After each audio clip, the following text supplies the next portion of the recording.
여러분의 삶 속에서 뭔가 간절하게 구해본 적 있느냐라고 물어본다면 아마 그런 경험 없는 사람은 없을 것입니다. 근데 오늘 본문의 이 여인들처럼 날이 새기를 그렇게 간절하게 기다려봤던 적이 혹시 있으십니까? 여러분들 경험 속에? 아마 제가 이 질문을 드렸을 때 바로 생각이 나는 사건이 있는 분들은 아마 그 인생에 있어서 큰 어떤 뭐랄까요, 전환점이 됐던가 뭐 그런 아마 사건 혹 사고이겠죠. 곰곰이 생각해서 잘 보면 이제 이럴 때도 있었고 저럴 때도 있었다 뭐 그렇게 찾아내는 것도 있겠죠. 저도 이렇게 질문을 해봤어요. 제 안에는 그렇게 날새기를 해뜨기를 그렇게 간절히 구해봤던 적이 있나? 딱히 그랬던 적은 군대에서 밤새 근무 쓸 때 외에는 별로 꼭 날이 새는 건 아니지만 정말 간절하게 뭔가를 기다려봤던 경험들은 많이 있죠. 그 중에서 버뜩 제일 먼저 생각났던 것이, 지금은 이제 다 커서 저보다 더 크지만 저희 막내가 그 태어날 때 그 제왕절개로, 저희 첫째, 둘째, 셋째 다 제왕절개로 나왔어요. 그것도 한 의사 선생님한테서.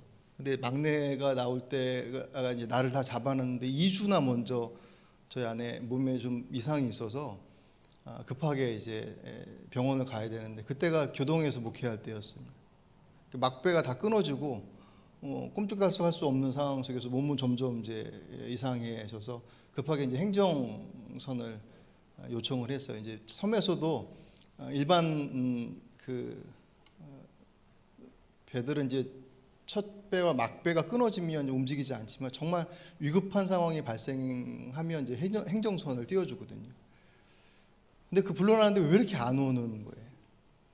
아마 제 시간에 왔겠죠. 근데 아마 기다리고 있는 심정이 워낙 다급하다 보니까 안 온다라고 이렇게 생각이 들었겠죠. 어쨌든 우여곡절 끝에 행정선을 타서 이제 건너편에 미리 대기하고 있었던 119를 타고서 저희 김포 종합병원으로 갔더니 거기서 안 된대요.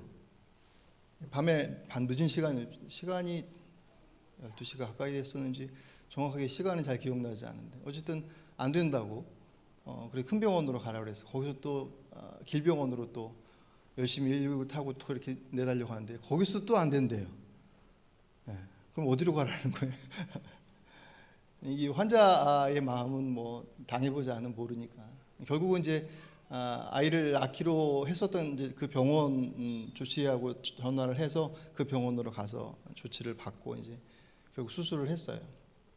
그 시간들이, 그러니까 거의 119 구급차를 타고 거의 한 3시간을 돌아다닌 거예요. 물론 막 위중하게 막 그렇게 산통이 있어서 이렇게 곧 이렇게 출산하고 뭐 그런 상황들은 아니었지만, 그 조급한 마음이라고 하는 것은 지금 생각해도 벌써 20년이 다 되어가니까 그런데도 불구하고 마음에 이렇게 남아 있는데, 오늘 본문에 등장하는 3명의 여인도 날새기를 정말 간절하게 기다렸습니다. 근데 그때 그 여인들의 기다림은 어떤 기대나 어떤 반전을 생각할 수 있는 그런 기다림이 아니었어요. 여러분 아시겠지만 오늘 본문에 세 사람의 이름이 딱 나와 있습니다. 막달라 마리아, 야고보의 어머니 마리아, 또 살로메. 이 여인들은 예수님과 그 공생의 기간 동안 늘 함께 했었던 여인들이었습니다. 특별히 막달라 마리아 같은 경우는 7 귀신 들렸다가 예수님께로부터 노임받고 난 이후에 정말 헌신적으로, 근데 성경에는 그렇게 다른 제자들만큼 여인들의 모습들이 이렇게 부각되지 않아요. 늘 함께 했었던, 예수님과 제자들을 섬기고 뒤따르는 데 있어서 아주 중요한 역할을 했었던 사람들이었습니다. 예수님께서 십자가에 못 박히시는 현장 속에서도 그 여인들은 있었음을 성경이 이렇게 넌지시 소개하고 있고, 그리고 운명하신 예수님의 시신이 급하게 처리되어지는 아리마대 요셉이 예수님의 시신을 급하게 처리하는 그때도 이 여인들은 그 자리에 있었어요. 그리고 이제 당장이라도 그 마지막 운명하신 예수님의 시신을 수습해야 하는데 안식일 때문에 이러지도 저러지도 못하는 상황에 있게 돼서 안식일이 지나고 난 이후에 해 뜨고 나서 빨리 이제 가야 하는데 그 시간이 그들에게 얼마나 절박했겠습니까? 말씀드렸던 것처럼 그 시간은 어떤 만남을 기대하고 기뻐하는 그런 만남이 아니라 이제 마지막 가신 그 길 급하게 그 시신마저도 제대로 보시지 못했던 그들의 안타까움이 이 여인들의 그 기다림의 가장 큰 이유였습니다. 안식일 전에 급히 그 시신이 수습됐던 이유들은 여러분들도 아시는 분들은 아시겠지만 예수님께서 운명하신 시간이 오후 3시였어요. 조금만 지나고 나면 이제 안식일이 시작되기 때문에 만약 그 시간이 돼버리면 예수님은 십자가에 매달린 상태에서 안식일을 보내야 했습니다. 근데 사실 제자들은 어떻게 할 수가 없어요. 제자들은 그 자리에 있지도 않았을 뿐더러 어떤 누구도 그 예수님의 시신을 내리고자 시도할 수 있는 사람이 없었는데 아리마대 요셉 그가 불현듯 갑자기 생각지도 못했던 상황 속에서 등장을 합니다. 그의 요청에 의해서 빌라도가 예수님의 시신을 정말 특별히 예외적으로 십자가에서 내려주죠. 아리마대 사람 요셉의 신분이 공의회 회원, 지금으로 말하면 국회의원이에요. 그 정도의 정치적인 어떤 위치가 있었으니까 가능했겠지만 아리마대 요셉의 입장에서 보면 자신의 모든 것을 사실 거기에 건 거예요. 십자가형으로 극형으로 십자가에 못 박아 그 당시 종교 지도자들의 가장 견제의 대상이었던 그가 결국은 십자가에 못 박혀 죽게 하는 그 과정들을 다 이루어냈는데 그 사람과 연루되었음이 드러나는 것은 멀쩡히 살아계셔서 수많은 기적과 이적을 나타낼 때도 그분과 관계되어 있다라고 하는 것이 결코 그의 정치적이나 종교적 입장에서 신앙적 입장에서 결국 득이 될 것이 없을 텐데 이미 십자가에 못 박혀 죽어 있는 상황 속에서 굳이 그때 자신이 그와 관계에 있다라고 하는 것을 드러낼 필요가 없죠. 그만큼 아리마대 사람 요셉의 마음에도 예수님은 특별한 분이었다라는 것을 알 수가 있습니다. 어쨌든 그의 등장으로 인해서 예수님의 시신이 급하게 내려져서 그의 자신의 무덤으로 준비해뒀던 돌무덤에 예수님의 시신을 모셔요. 근데 수습을 할 수가 없어요. 급하게 처리만 해놓고 돌문을 닫아놓고 내려왔습니다. 그리고 나서 이제 하루가 지난 거죠. 여인들이 급하게 그 자리로 올라가는데 미리 챙긴 향품을 가지고서 올라가요.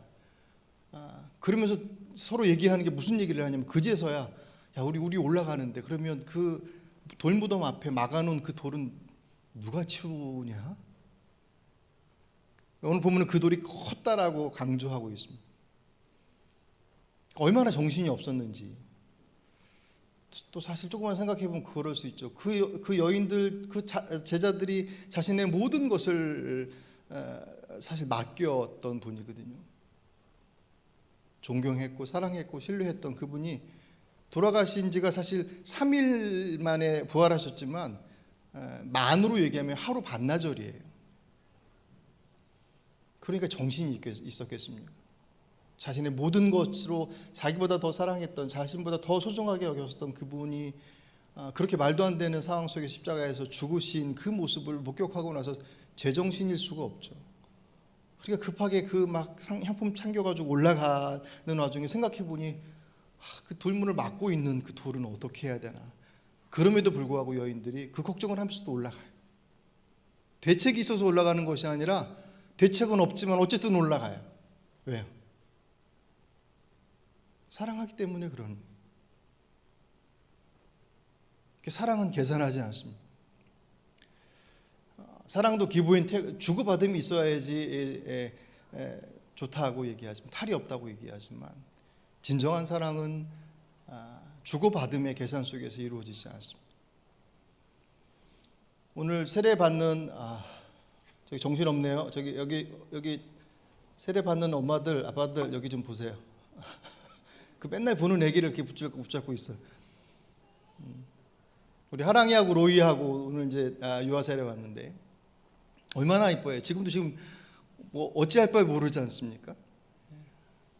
근데 저 부모님들이 저 아이들을 키우면서 이 자식이 잘 커서 나중에 내 노후 대책에 큰 힘이 돼야 될 텐데 그러면서 저렇게 물고 빨고 그러지는 않을 거란 말이에요. 여러분들도 그랬을 것이고 어느 부모가 그 자녀의 모습들을 바라보면서 내가 이만큼 줬으니 너도 이만큼 줘야 된다라고 계산하면서 그 자녀를 양육하는 부모가 어디 있겠습니까? 예수님의 하나님의 사랑은 더할 나위 없죠. 그죠? 만약 하나님께서 계산하셨다고 한다면, 예수님께서 계산하셨다고 한다면 굳이 그 하늘 보좌를 버리고 이 땅에 인간의 몸을 입고 오셔서 그 피조되어진 인생들에 의해서 그 모욕과 그 고통과 그 모든 순환들을 받으셔야 할 이유가 전혀 없죠. 우리가 그분께 무엇을 드렸기에, 아니 아무것도 드린 것 없는, 오히려 죄 가운데 무너져서 만들어 놓은 하나님의 그 세상과 그 놀라운 자연들을 다 망가뜨리고 있는 존재가 인간인데 주님 계산하지 않으셨습니다. 주님 앞에서 계산기 두드리지 마십시오. 제가 요새 와서 계속 이 말씀을 자주 드리네요. 왜 그런지 모르겠지만 주님 앞에서 계산기 두드리지 마십시오. 알아서 자신의 아들을 십자가에 내주실 만큼 사랑하신 분 앞에 우리가 무엇을 두드리면서 제가 이만큼 했으니 주님 책임져 주셔야 됩니다 라고 하는 말이 얼마나 부질없는 것이겠습니까?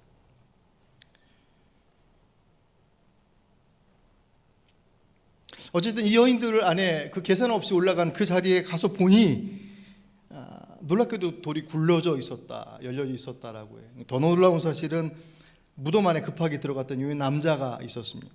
오늘 본문 6절과 7절 그가 이런 말을 합니다. 청년이 이르되 놀라지 말라, 너희가 십자가에 못 박히신 나사렛 예수를 찾는구나. 그가 살아나셨고 여기 계시지 아니하니라. 보라, 그를 두었던 곳이니라. 가서 그의 제자들과 베드로에게 이르기를 예수께서 너희보다 먼저 갈릴리로 가시나니 전에 너희에게 말씀하신 대로 너희가 거기서 배우리라 하라 하는지라. 아멘. 이 여인들이 이 얘기를 듣자마자 혼비백산하고 뛰쳐나와 버립니다.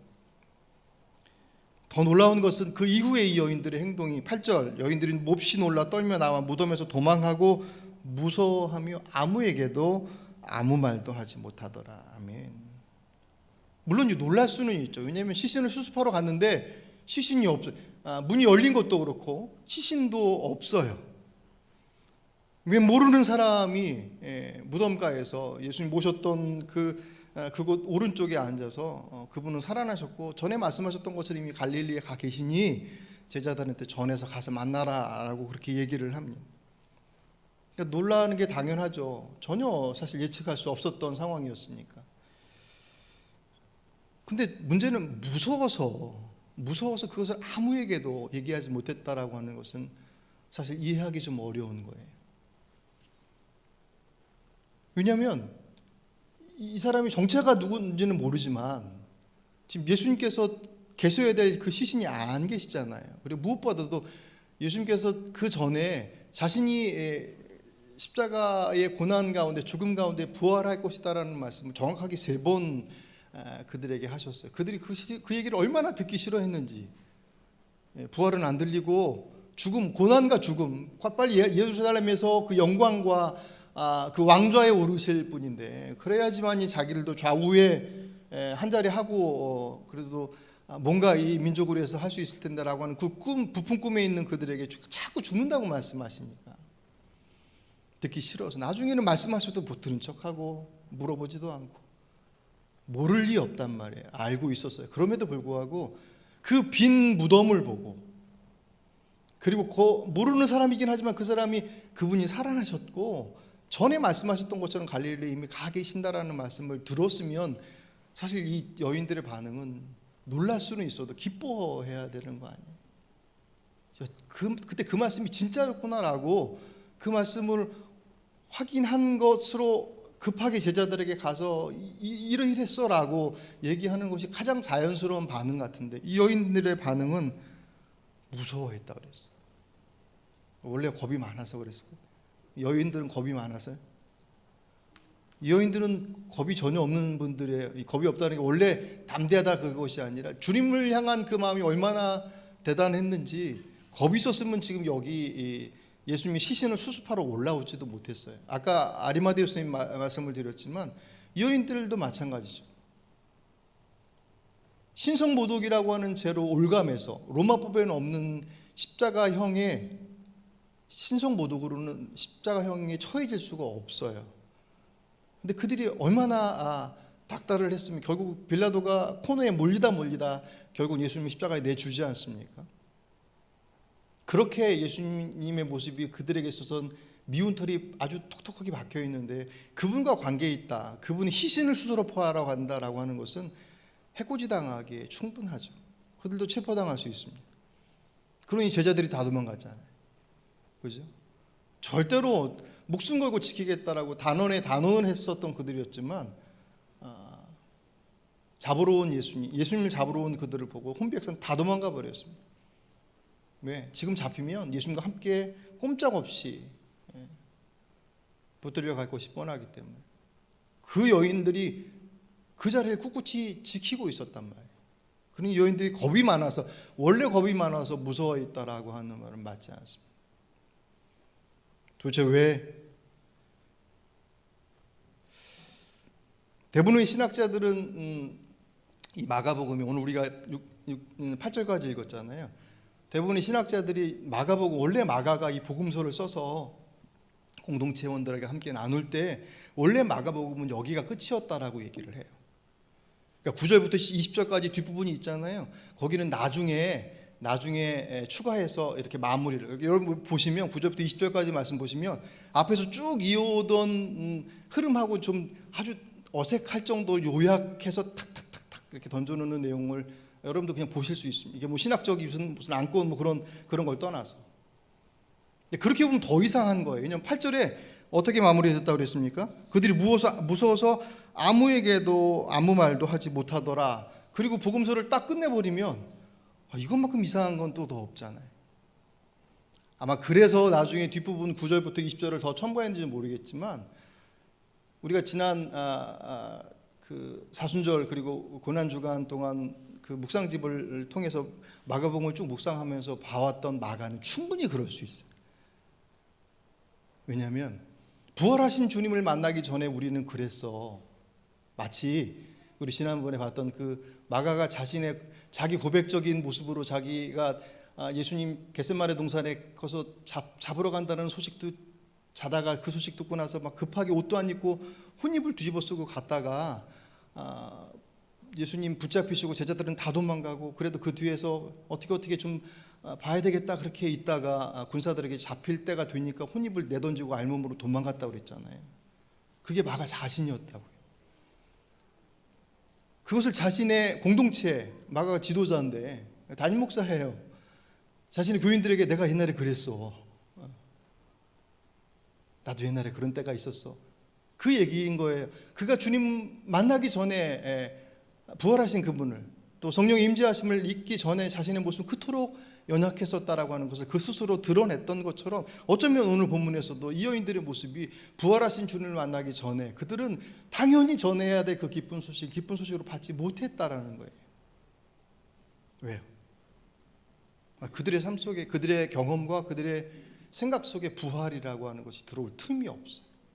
제가 이 말씀 보면서 언뜻 길가와 같은 마음 같겠다. 우리 마태복음 복음서에 나오면 길가와 같은 마음, 돌짝밭, 뭐 가시덤불, 좋은 밭 이렇게 나오잖아요. 거기에 딱 뭐 길가라고 얘기할 수는 없지만 그들이 가지고 있는 생각, 그 경험과 그들의 지식과 그들의 모든 것들 안에 부활이라고 하는 것은 들어올 자리가 없어요. 그들의 생각이 너무나 견고해 있어요. 그런 예수께서 말씀해 주셔도 내가 살아날 거야. 그들 그토록 듣기 싫었던 그 십자가의 죽음과 고난은 그들의 경험 속에서 이미 경험해 있습니다. 그들이 못 박히지는 않았지만 죽는다라는 게 뭔지를 알기 때문에 태어나서 어찌어찌 살아가는 모습들은 다 다르지만 결국 인생을 마감 짓는다라고 하는 것은 그들의 경험 안에 다 들어와 있어요. 어떻게 잘 살 것인지에 대한 것들을 몸부림치며 살아가는 그 인생의 틈바구니 속에서 부활, 그것은 주님께서 말씀해 주셔도 그들 안에 들어오지 않았습니다. 이 여인들이 주님을 사랑하지 않았어요? 이 여인들이 주님에 대한 열정이 없어서? 헌신이 없어서? 아니요. 이 여인들만큼 주님을 사랑했던 사람이 어디 있습니까? 인간적으로 보면 이 여인들만큼 예수님의 부활하심을 기대할 수 있는 사람이 어디 있겠어요? 그럼에도 불구하고 그 여인들 안에 부활은 없었어요. 그게 그분을 만나기 전에 인간의 모습입니다. 그분을 알지 못하니 십자가에 못 박아놓고 자신을 구원하러 오신 그분을 십자가에 그들의 손으로 못 박아놓고 밑에서 그 옷을 서로 나누어서 제비 뽑고 앉아있고, 자신들을 구원하러 오신 그분을 못 받고 나서 네가 정말 하나님의 아들이면 그 위에서 내려와서 네 능력을 보여라, 그럼 내가 믿겠다라고 조롱하는 것들이 우리들의 모습들입니다. 그들 안에 부활하신 주님은 들어올 여지가 없었어요.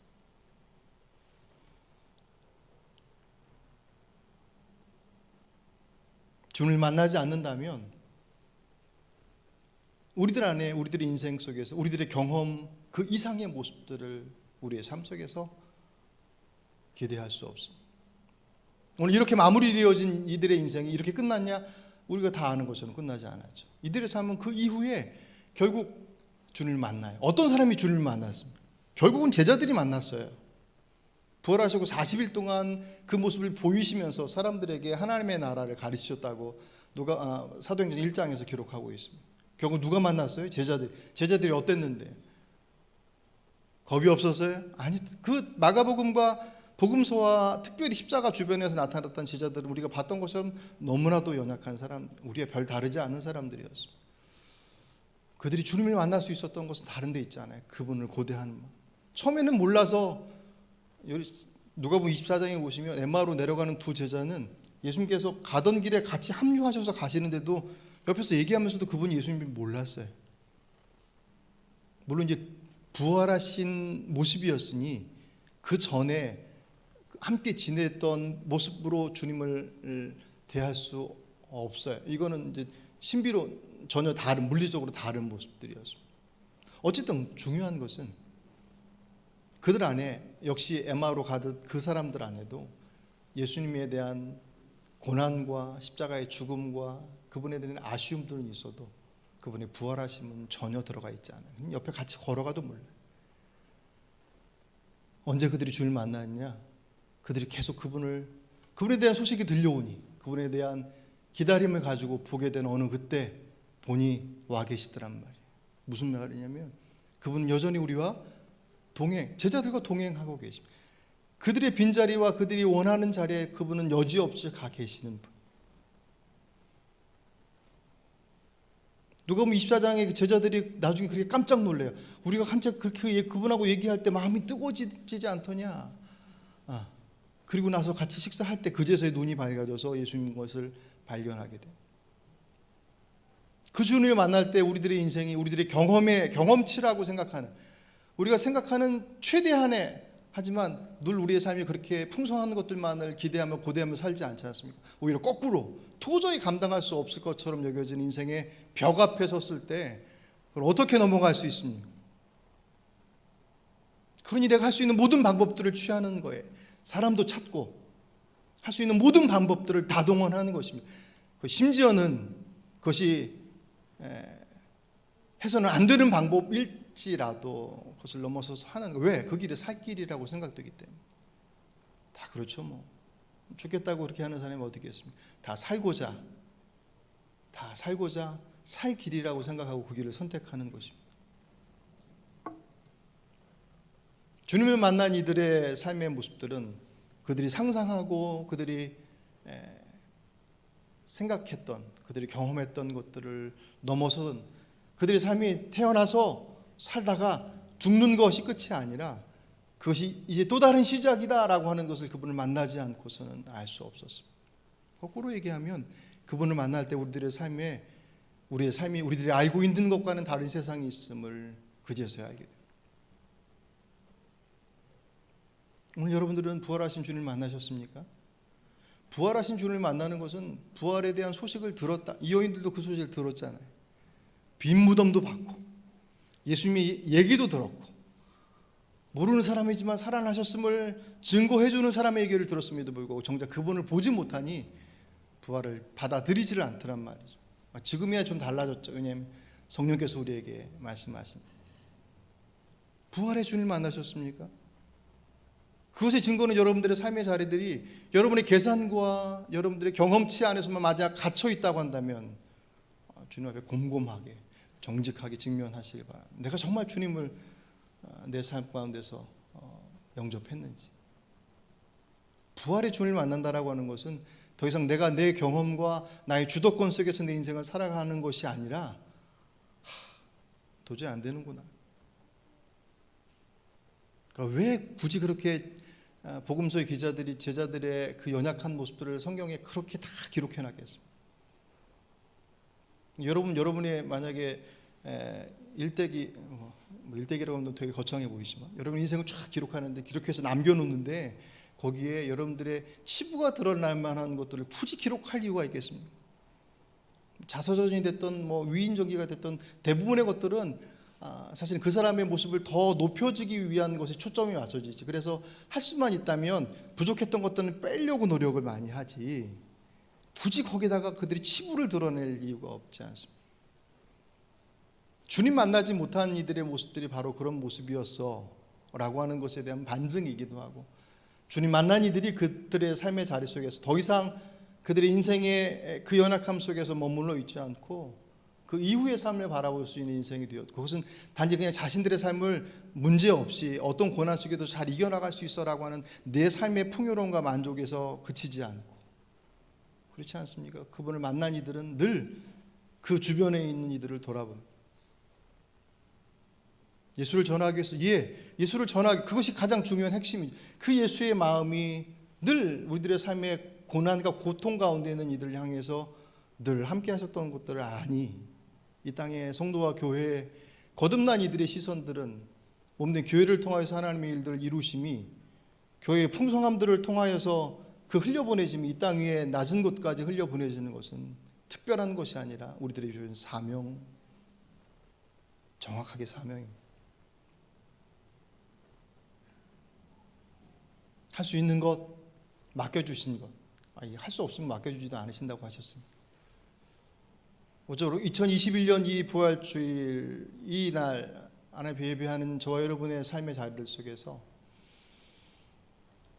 내가 정말 부활의 주님을 만난 사람, 2000년이나 지났는데 어떻게 만나요?